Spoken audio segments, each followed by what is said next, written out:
make sure that was happening. Okay. So, Joe, I wanted to see what the service record of this kind of plane was. Mm-hmm. Do you know how often these freaking things went down? You know, I saw that there were a lot of incidents out there, and I started going through them, and a lot of them were not through actually a failure of the plane itself. Oh, no, a bunch of them they flew into stuff. Yeah. Like mountains. Yeah, they flew into mountains, or they got shot down by the enemy, or all kinds of stuff happened, and I didn't want to sort them all out and try to figure out how many of them were due to mechanical failure. And there do seem to be a lot of them. Of course, you got to keep in mind they made a hell of a lot of these planes. So, they did. Yeah, they did. So, and I understand that I'm narrowing in on a small portion, but that could be an important portion, because aside from flying into solid objects like mountains, there's a number of things that I came across that seem to be issues that were accidents related to takeoff. So I tried to find things that were takeoff only. So there's, like you were talking about, just a random, unexplainable engine failure. Mm-hmm. But I'm also finding that in terms of like pilot error, which we were talking about before, it seems like it wasn't too hard to starve the engine of fuel by leaving your choke on or choking the engine too much. What's the best way to describe what a choke does? Because nobody runs a choke anymore. Yeah, I know. It's essentially it's where you flood it with more fuel. Yeah, it changes the air. It changes the air fuel mix. That changes that ratio, which is what typically you would do on a cold engine, so that it starts and it heats up. But if you do that and you end up accidentally starving it of oxygen, you can kill the engine. Yeah. It's like the flue on a fire. Very similar, yes. Yeah, fireplace. Thank you. Yeah, or wood stove, or Yeah, you do have to adjust that as you change altitude, and I found that out actually some years back when I went on a flight with this guy in a little 2-seater Cessna. We went up to fly over Mount St. Helens. I was just turning around, just looking out the back window and just checking out the scenery and stuff. We were well up in the air, and he chose that moment to adjust the fuel air mixture. And also, I'm sitting there looking out the back, and all of a sudden I hear the engine going splut, splut, splut, splut, splut, like that. And I kind of turned around, and I can't imagine what my eyes looked like. I'm sure they were as big as saucers. And he's probably having a good laugh. Oh yeah, he laughed. but that's what you do is you change that mix till your engines start to miss a bit, and then you crank it back a little bit, and you're at the right mix. That is one thing. Not having enough airspeed can be a problem. There was situations where people were like a gust of wind helped them take off, and then that disappears, and they don't have their engines going fast enough, so they lose their loft. There was just in general not having enough airspeed, which I think is the ones where people basically ran into the end of the runway. Those were the ones. And then, like you were talking about stalling, and there was one that randomly the rear door popped open and ripped off the plane and then tore through the tail.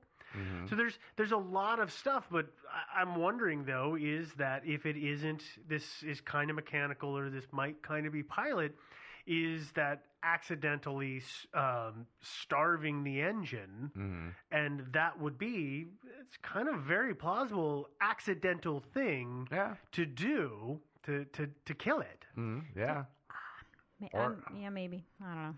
Here's the problem with that, though. Correct me if I'm wrong, Joe, but there was no radio communication. There was not. Between the plane and the tower saying, we're going down. No, not that I am aware of, and I looked around for that, and I saw no indication, which to me tells me that it was it was something very, very sudden and catastrophic. Which, starving the engines by accident and then losing all loft, that's going to take a minute or so, all your elevation. You probably have time to call in, this automatic habit for pilots. Yeah, you're going to call the airport and you're going to say, hey, clear the runways, I'm heading back your way, and hopefully I can get there. Or, I'm heading here, please send somebody, because we're going to go down. It also send the crew with a spatula. Seems kind of like a rookie mistake to me. I mean, it does seem like a bit of a rookie mistake. It sounds like he was flying this plane like almost daily, and if not definitely at least once a week, and Yeah, I just have a hard I- time thinking that, you know. He Yeah, it would've- is. Unless he had a rookie co-pilot, and he just told him to take the controls and then have at Well, it. he slept off the night before. Yeah, well, Yeah. he headed back to go to the head or get a cup of coffee or God But knows even what. then, you know, then you call in. Yeah. he would still call in. So Oh. yeah, the only exception to that one would be if there was a tailspin.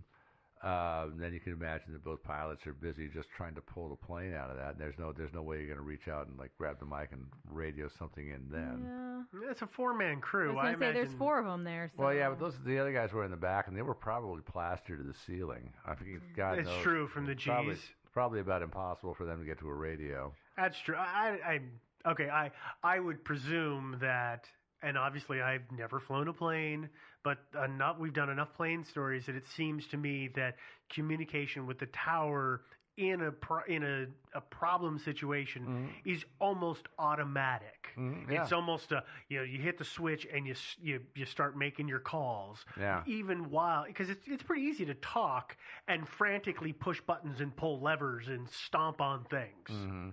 Oh yeah, no, it totally is. But if you're doing something like a tailspin, I mean, there's going to be a lot of G forces as you spin around and stuff like that. Good point. It's going to be hard, I think, to reach out and grab your microphone at that point, really. But yeah, I mean, but that's just assuming there was a tailspin. I mean, I don't know. I mean, I kind of like the tailspin theory because after all, they did crash just 6 miles from the airport. Essentially, they get up to 2,500 feet and then they crash. Well, they didn't really glide that far. It seems like they went up and it basically almost went straight down. Well, they skipped. The plane skipped when it hit the ground. Yeah. It hit something. It hit was a building or a series of cars. I can't remember suddenly. Hit a of lamppost, course, and stuff. And then continued forward. Whereas if it was a tailspin and it was dropping, it should have continued to drop straight down. Well, unless they pulled it out, somewhere at the last minute and then just managed, so they might have been moving at least somewhat horizontally. Again, it's frustrating with this one. Fun little mystery, and I like it a lot, but I wish there was a little more information. That'd be nice.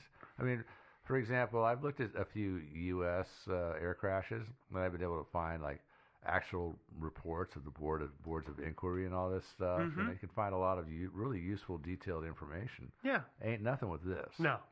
Well, before we move on to our next theory, let's take a quick break. Dave patrols the perimeter dozens of times a day. Whenever he spots a potential threat, he alerts everyone around. He is proud of his work and is convinced that without him, anarchy would reign. The problem is that Dave can't call you at work and tell you what is going on, and maybe that's a good thing since no one can really understand what Dave is trying to say anyway. His nemesis is the mailman. The garbage man is a close second. The guy with the ski mask coming through the back door doesn't really rate because that guy has sausages. Weighing in at just over 4 pounds, there isn't much that Dave could do even if he didn't have those tasty treats. No one wants to experience a crime firsthand. That's why having home security that you can rely on is essential. And with SimpliSafe, 24/7 protection with professional monitoring and police dispatch is just $15 a month. That's less than half of what a traditional company would charge. Not to mention, SimpliSafe utilizes a lightning-fast wireless connection that can't be cut by intruders. Plus, you get an alarm and activity alerts sent directly to your phone so you'll know what's happening. So protect your home the smart way. Visit simplysafe.com/criminal to get 10% off your system today. That's simply SIMPLI safe.com/criminal. Don't rely on Dave. After all, he's a Chihuahua. Or is he the Chupacabra?